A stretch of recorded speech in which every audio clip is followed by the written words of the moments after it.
Buenos días, ¿cómo están, queridas y queridos colegas? Hoy, gracias a la doctora Paola Druil, iniciamos nuestro ciclo de conferencias en el grupo GIEM Filosofía de la Universidad Nacional de Mar del Plata.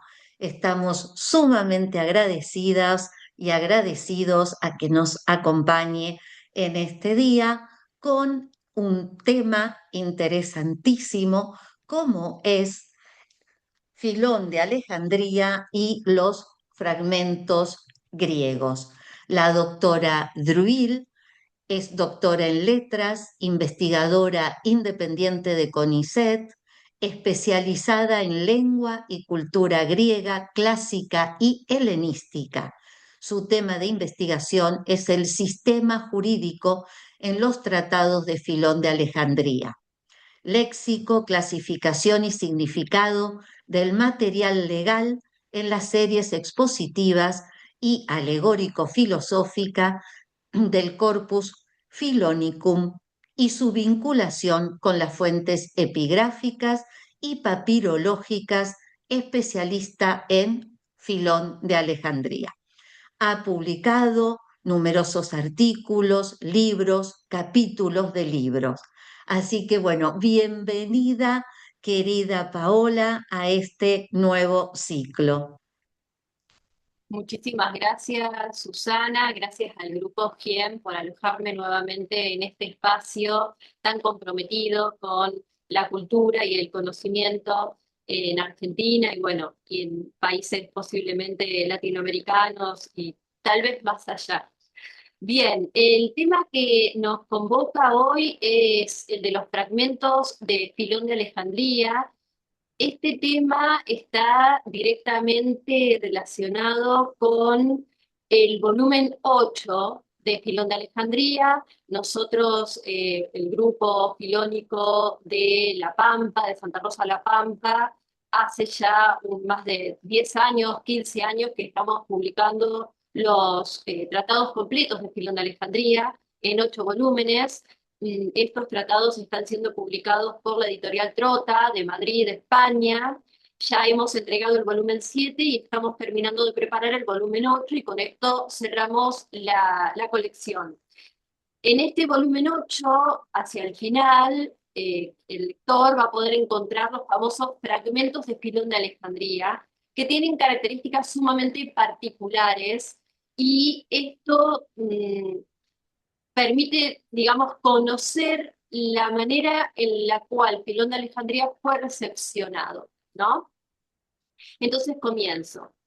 Los denominados fragmentos de Filón de Alejandría constituyen un conjunto de más de un centenar de pasajes, son más de 300, en griego, generalmente breves y a menudo reducidos a una o dos frases, transmitidos en diversas fuentes antiguas bajo el nombre de Filón de Alejandría. Sin embargo, no pueden identificarse en ninguna de las obras actualmente conservadas en griego, ni en aquellas que han llegado hasta nosotros a través de traducciones antiguas, principalmente en armenio o en latín.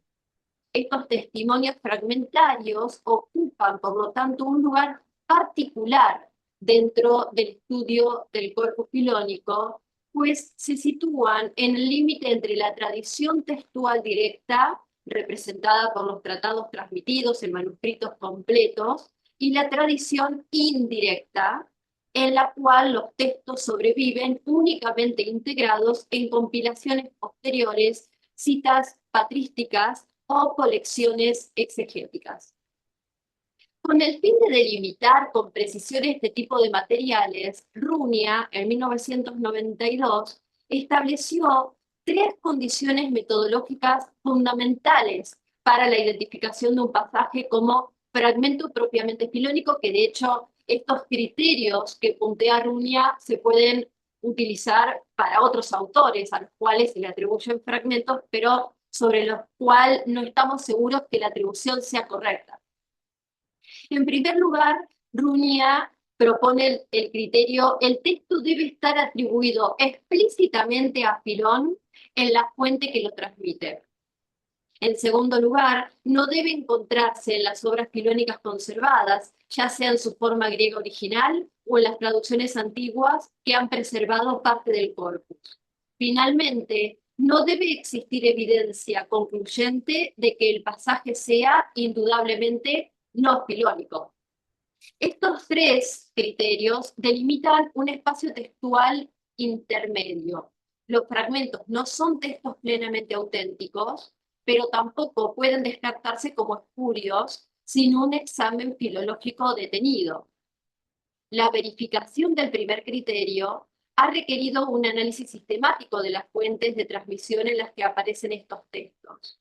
La mayor parte de los fragmentos se conserva en compilaciones exegéticas conocidas como catenae bíblicas y en colecciones antológicas o florilegia, obras destinadas a reunir extractos de autores considerados doctrinal o moralmente autorizados. En menor medida, algunos fragmentos se transmiten en escritos de autores cristianos de la antigüedad tardía que citan a Filón como autoridad exegética o filosófica. Aunque la identificación de estos testimonios ha avanzado considerablemente, el estado todavía incompleto de muchas ediciones críticas de Catenae y Florilegia hace probable que nuevos testimonios filónicos puedan aún salir a la luz, especialmente a partir del estudio de manuscritos poco explorados. El segundo criterio, es decir, la ausencia del pasaje en las obras conservadas, se ha comprobado mediante procedimientos de comparación léxica y estilística, que en los últimos años se han beneficiado del empleo de herramientas informáticas aplicadas al corpus filónico, y aquí tiene una gran relevancia el TLG, famoso Thesaurus. Este tipo de análisis permite confrontar sistemáticamente los fragmentos con el conjunto de textos auténticos de Filón, identificando paralelos verbales o conceptuales que podrían revelar su pertenencia a secciones conocidas de sus obras.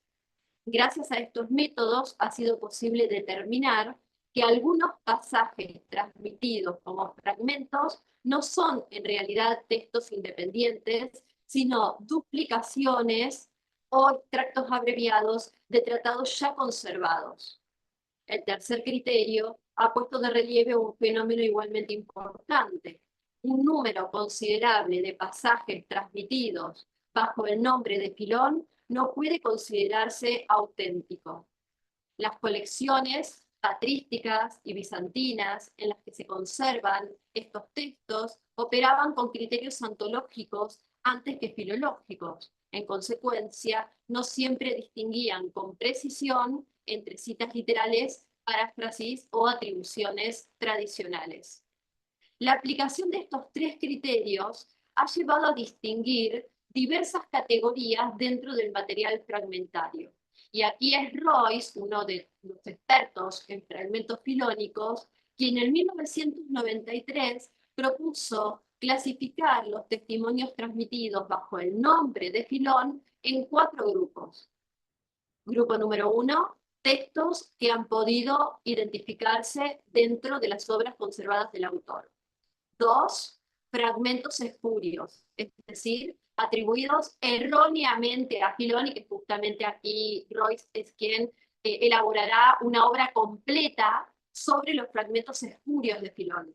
3, otros pasajes claramente no filónicos. 4, textos no identificados cuya posible autenticidad depende casi exclusivamente de la autoridad de los lemata transmitidos por los manuscritos de Catenae y Florilegia.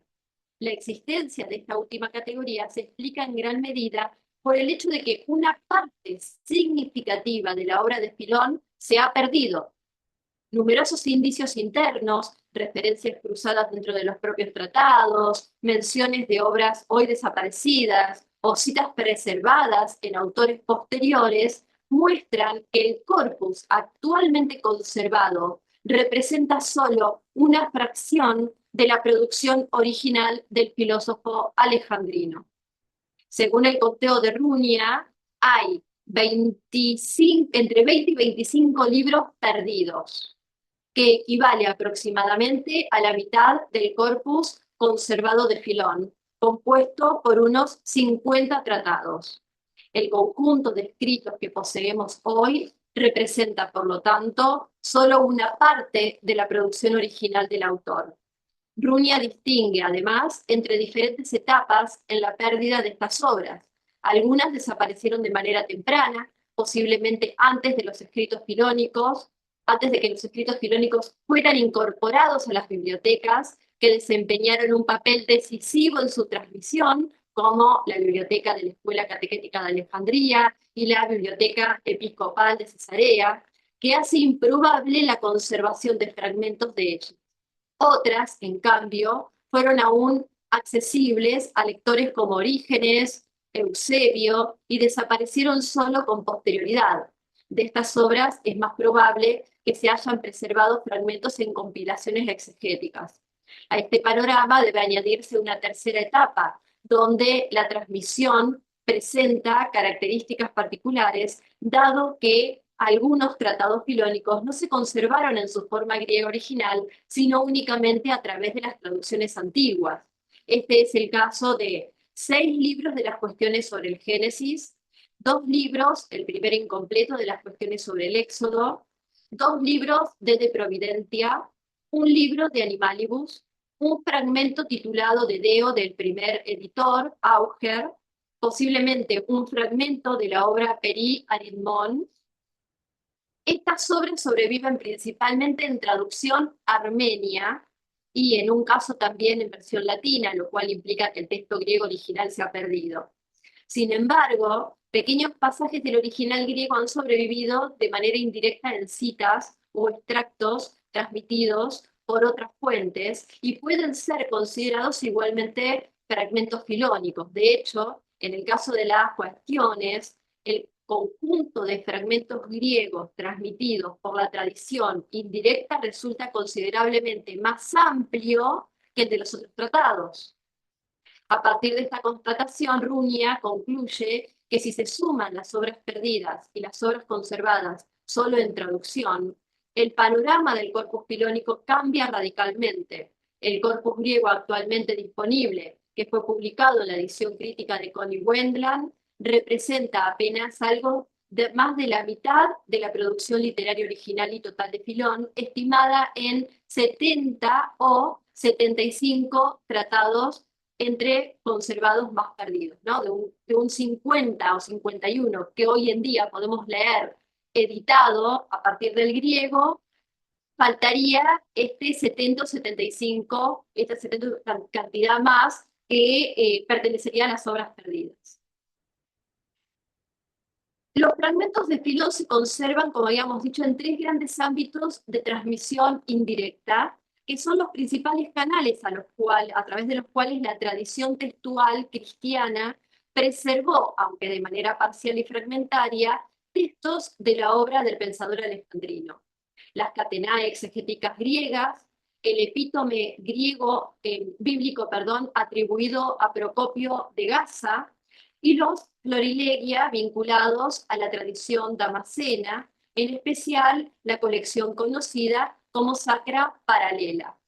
A partir de ahora voy a cumplir con al menos 2 objetivos que están obviamente directamente relacionados con el proceso de transmisión y luego recolección de los fragmentos.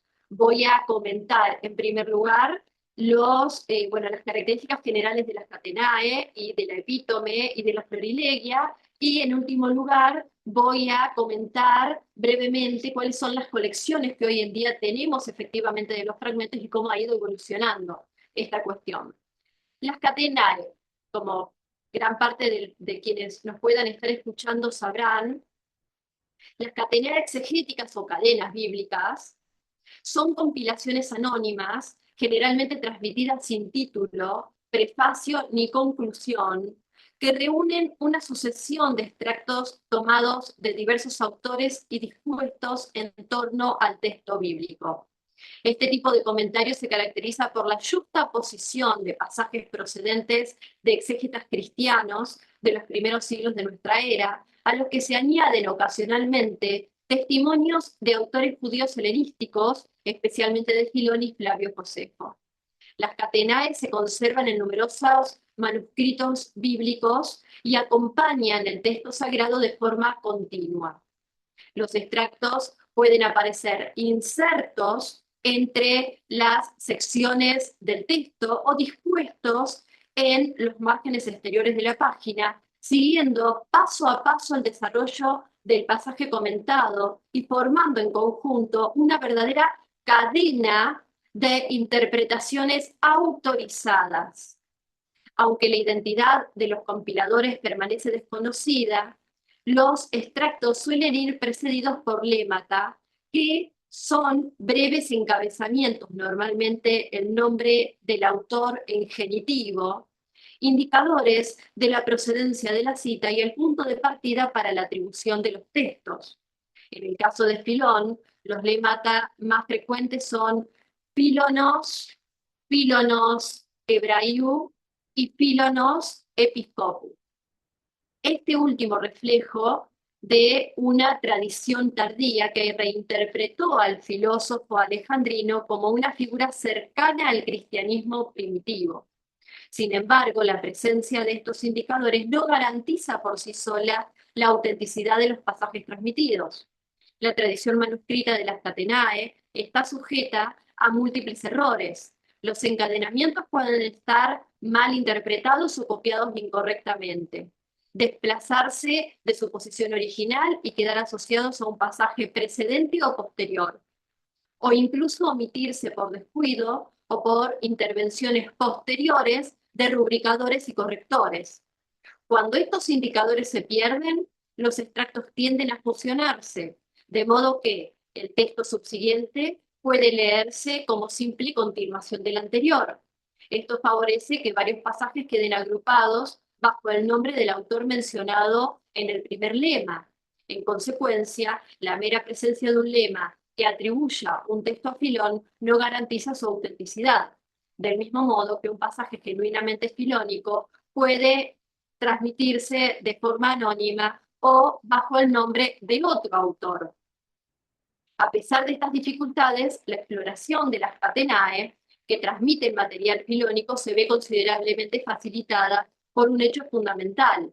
En ella se conservan particularmente fragmentos de las cuestiones de Filón, obra que en gran medida se ha perdido en su tradición directa griega. A estas circunstancias se añaden además dos rasgos señalados por Petit, que contribuyen a delimitar con mayor precisión el empleo de las fuentes filónicas por parte de los compiladores de las Catenae.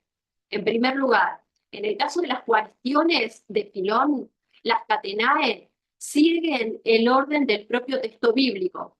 En segundo lugar, los compiladores de las Catenae relativas al Génesis recurren exclusivamente a las cuestiones in Genesim, conservando únicamente su interpretación literal. Los compiladores de las Catenae relativas al Éxodo incorporan además de Witamosis 1, libro 1 del Corpus Filónico, aunque de manera restringida, de modo que los límites de su utilización pueden establecerse con bastante exactitud. Las Catenae sobre Génesis, por ejemplo, citan solo cuestiones sobre el Génesis entre las obras de Filón, comenzando con cuestiones sobre el Génesis 1.55, sobre Génesis 3.22 y terminando con cuestiones sobre el Génesis 4.228, sobre Génesis 27.35. Sobre la base de las afinidades textuales entre los extractos y las características propias de su transmisión manuscrita, Petit propone distinguir dos grupos dentro de la tradición de las Catenae que transmite el material filónico, que ambos grupos fueron interpretados por Fernández Marcos en el 2000, quien examina los grupos propuestos por Petit, que es una serie de manuscritos, que en este caso por cuestiones de tiempo no vamos a nombrar, y Fernández Marcos, a partir de este punteo que hace Petit de los distintos manuscritos, observa que el material principal del primer grupo consiste de una catena en sentido estricto, y se trata de compilaciones exegéticas de contenido mixto, formadas por una sucesión de extractos relativamente breves y estrechamente vinculados al texto bíblico. Los fragmentos de las catenae del grupo 1 proceden de una pluralidad de autores y suelen transmitirse sin modificaciones sustanciales. En el caso del grupo 2 de manuscritos, Marcos Fernández presenta una configuración notablemente distinta. No se trata ya de una compilación heterogénea de extractos breves, sino de una colección de carácter más homogéneo que refleja principalmente la tradición exegética asociada a la llamada Escuela de Antioquía, conocida por su énfasis en la interpretación histórica y literal del texto bíblico. En contraste con la estructura fragmentaria de las catenae del grupo 1, las compilaciones de este segundo tipo contienen extractos considerablemente más extensos que a menudo conservan secciones amplias de los comentarios originales. La base principal de esta tradición parece haber sido las cuestiones de Teodoreto de Ciro, cuya obra ejerció una influencia determinante en la formación de estas cadenas exegéticas. El otro transmisor indirecto de los fragmentos de Filón habría sido Procopio de Gaza. Procopio de Gaza habría escrito un epítome bíblico. Procopio habría existido entre los años 465 y 426 después de Cristo, y es una de las fuentes indirectas más importantes para la transmisión de materiales exegéticos antiguos, y entre ellos de diversos pasajes relacionados con la tradición interpretativa de Filón. Esta obra puede describirse como un compendio exegético que resume aquello que probablemente fue una catena más extensa sobre el Octateuco. La mayor parte de las fuentes utilizadas por Procopio coincide con las empleadas por los catenistas. Sin embargo, su procedimiento editorial difiere significativamente. Mientras que las catenae conservan los extractos de forma relativamente independiente, señalando, al menos en principio, la autoría de cada pasaje, Procopio adopta un método distinto. Fusiona los materiales procedentes de diversas fuentes en un comentario continuo, donde las voces individuales de los autores citados se diluyen en una exposición unificada. Este procedimiento implica una profunda reelaboración del material heredado. Procopio reorganiza los extractos dentro de una exposición exegética fluida y anónima, en la cual ya no es posible identificar con precisión la contribución de cada autor. El texto bíblico, por su parte, aparece reducido a breves encabezamientos que funcionan únicamente como referencias para el desarrollo del comentario. Como consecuencia, la obra carece de atribuciones explícitas y presenta un grado significativo de intervención editorial. Esta reelaboración se realiza principalmente mediante abreviaciones selectivas, cortes cuidadosamente ejecutados y la inserción de nexos relacionales propios destinados a asegurar la continuidad argumentativa y la claridad de la exposición. En este sentido, el epítome de Procopio representa un estadio intermedio entre la catena tradicional y el comentario exegético continuo. ¿Qué sucede en este sentido con los florilegia, especialmente los damasenos? El florilegium, como también muchos sabrán, representa un género literario característico de la cultura erudita tardoantigua y bizantina, consistente en una colección de extractos seleccionados de las escrituras de autores cristianos y, en algunos casos, de escritores judíos helenísticos, como nuevamente sucedía con las Catenae, Filón y Flavio Josefo. Estos repertorios fueron concebidos con un propósito esencialmente pedagógico y moral: ofrecer, mediante una disposición temática de citas autorizadas, orientación doctrinal y normativo, para la vida cristiana. A diferencia de las catenae bíblicas, que siguen de cerca el orden del texto escriturario, los florilegia organizan los pasajes según tópicos morales o teológicos, de modo que cada capítulo reúne testimonios de diversos autores sobre un mismo tema. La más extensa e influyente de estas compilaciones es la conocida como Sacra Paralela, atribuida a Juan Damasceno, quien habría existido alrededor del año 764 después de Cristo. Esta compilación constituye una fuente de extraordinaria importancia para la transmisión de fragmentos filónicos, pues las obras de Filón fueron ampliamente utilizadas en su elaboración y además identificadas con un grado de precisión poco común dentro de la tradición antológica bizantina. En muchos casos, no solo se menciona el nombre del autor, generalmente en genitivo, como también sucedía en las catenae, como es el término pilonos, sino también el título de la obra de la cual procede el pasaje. Por ejemplo, Ecton en genesei setumenon o Ectu beta, libro 2, en Éxodo setematon, e incluso la subdivisión textual específica como el número del libro. Es decir, no solamente mencionan el libro, sino también la división y la subdivisión. Esta práctica de atribución permite la identificación relativamente segura de la procedencia de numerosos pasajes, en especial aquellos derivados de las cuestiones in Genesim y de las cuestiones in Exodum. Sin embargo, a pesar de la importancia de la tradición textual de los Sacra Paralela, ningún manuscrito conserva el florilegio en su forma original. Solo han llegado hasta nosotros recensiones parciales o reorganizadas, transmitidas en diversos códices que reflejan etapas distintas de la tradición. La única edición completa con traducción latina fue preparada en 1712 por Lequien y posteriormente reimpresa en la Patrología Graeca, especialmente el libro 95. Los manuscritos utilizados por Lequien son enumerados por Royce. Por ejemplo, voy a nombrar solo algunos casos. El manuscrito Vaticanus 1236, que a su vez es una copia del Octavianus 79, el Codex Rupecucaldinus, el Coislinianus 276, el Vaticanus 1553, el Parisinus 923. A partir de estos manuscritos se deduce que la influencia de los Sacra Paralela fue considerable durante el periodo medieval. De hecho, inspirados en su modelo, surgieron numerosos florilegia derivados que ampliaron el repertorio de citas mediante la incorporación de autores seculares y filosóficos.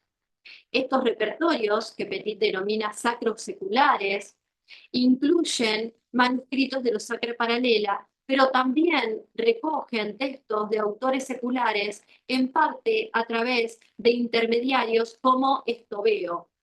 Los textos están a su vez organizados en capítulos que tratan diversos temas y en cada capítulo cada capítulo sigue a menudo el mismo orden. Las escrituras, los escritores cristianos, Filón y Josefo y autores seculares. Los ejemplos más importantes de este tipo de compilaciones son representados por los bloqui comunes, atribuidos a Pseudo Maximus, la Melisa atribuida a Pseudo Antonius y la Sententiae atribuidas a Juan Geórgides. Con esto finalizamos la explicación general de las fuentes indirectas que transmitieron fragmentos de Filón, para poder adentrarnos en las colecciones de fragmentos griegos de Filón. La primera tentativa de reunir los fragmentos de Filón se debe al erudito Thomas Mangey, cuya edición monumental de las obras filónicas en el siglo XVIII marcó un punto de inflexión en la historia de la transmisión de este autor. Mangey partió del trabajo preliminar de Hochschild, quien había recogido una pequeña serie de fragmentos publicados en la edición de 1640 de Adrianus Turnebus. Sin embargo, Mangey amplió considerablemente este repertorio mediante una búsqueda mucho más extensa en la tradición indirecta de la literatura patrística y bizantina.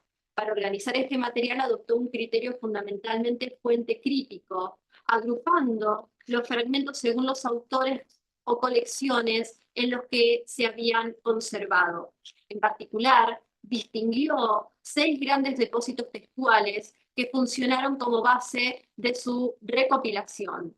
La Praeparetio Evangelica de Eusebio de Cesarea, los Sacra Paralela atribuidos a Juan de Damasco, los extractos transmitidos bajo el nombre de Juan Monacus, denominación que en realidad designa una colección del Codex Rupe Pucaldinus que mencionábamos antes, la compilación moral de Antonius, una colección anónima de tipo florilégica conservada en el manuscrito Baroquianus 143, y una catena inédita preservada en el Codex Regius 1825. Los textos localizados en esta fuente fueron incorporados por Mangey en el segundo volumen de su edición, Filón de Alejandría, en la sección titulada Fragmentos de Filón de Alejandría. El valor de este trabajo no reside únicamente en el notable incremento del material reunido, que supera ampliamente la reducida colección transmitida por Hochschild, sino también en el carácter relativamente crítico de su método. Mangey no se limitó a transcribir los pasajes atribuidos a Filón, examinó con cuidado la naturaleza de cada testimonio, distinguiendo entre citas explícitas, extractos florilégicos y paralelos transmitidos por la tradición exegética.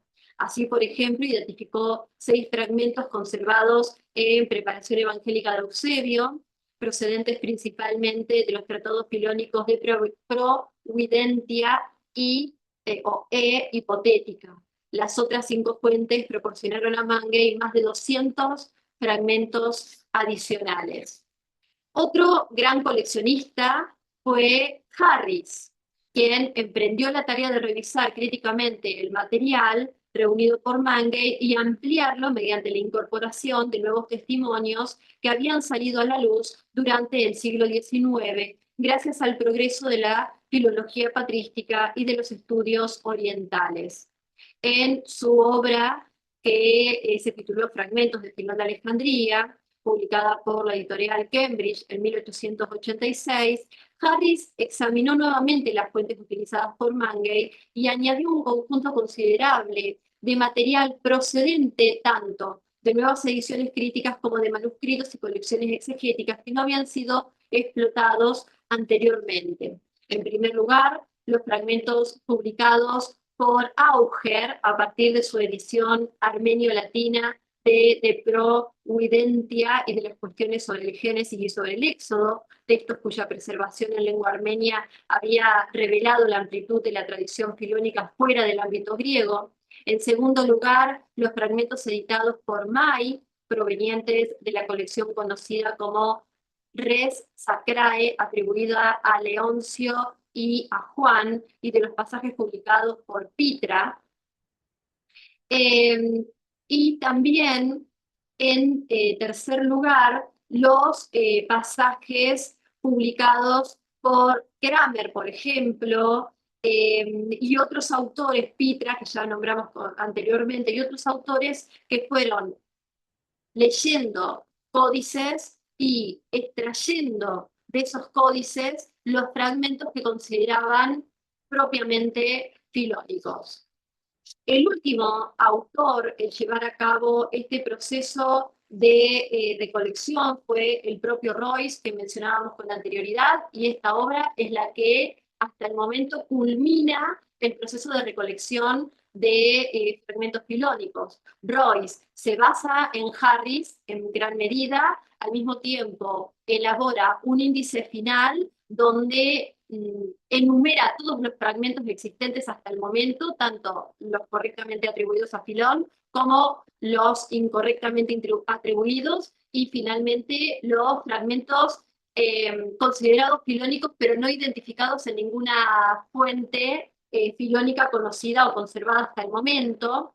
Al mismo tiempo, esta obra que Royce publica en 1991 fue logró en 1993 elaborar un listado completo y publicarlo en The Annual Filónica, y en el 2005 Royce, nuevamente en una publicación de Annual Filónica, logra detectar tres fragmentos espurios más que elimina directamente tanto de los atribuidos propiamente a Filón como de los no identificados pero igualmente filónicos.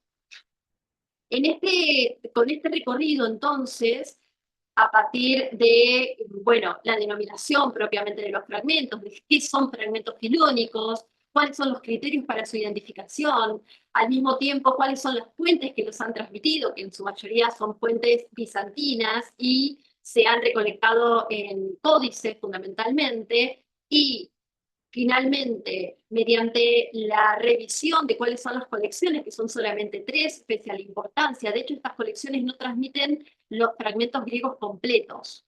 Eh, y esto es una dificultad que nos encontramos cuando elaboramos el volumen 8, porque, bueno, tuvimos que ponernos a rastrear todos los fragmentos en griego en las distintas fuentes existentes para poder llevar a cabo la traducción de los mismos. Sería la segunda traducción de fragmentos que se propone del corpus filónico. La primera fue elaborada tempranamente en el siglo XIX por Young, en latín, perdón, en inglés, con ayuda de, bueno, las traducciones latinas también existentes en aquel entonces, no de los fragmentos, sino especialmente las traducciones de Auger y demás, que son del armenio al latín.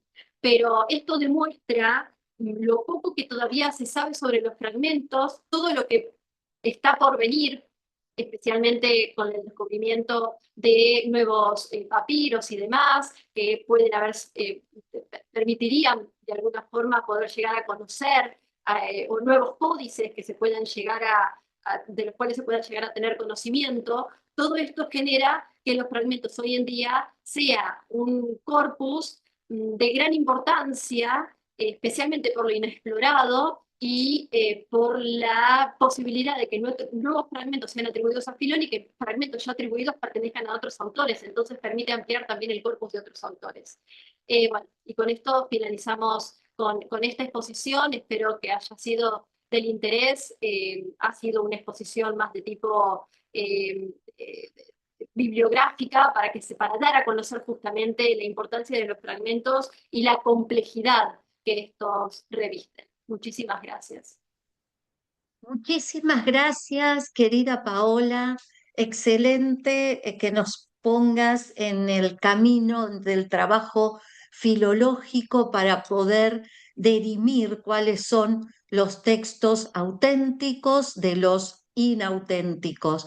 Si les parece, podemos reingresar porque tuve yo un problema con YouTube que espero poder solucionarlo para la próxima conferencia. Entonces, ahora se va a cortar, pero podemos ingresar para las preguntas y aclaraciones que nos ofrezca Paola. Vuelvo a pedir disculpas por este inconveniente. Muchísimas gracias, Paola, y volvemos a ingresar y cualquier cosa yo les aviso si ingresamos directamente o tenemos que esperar unos minutos. Gracias.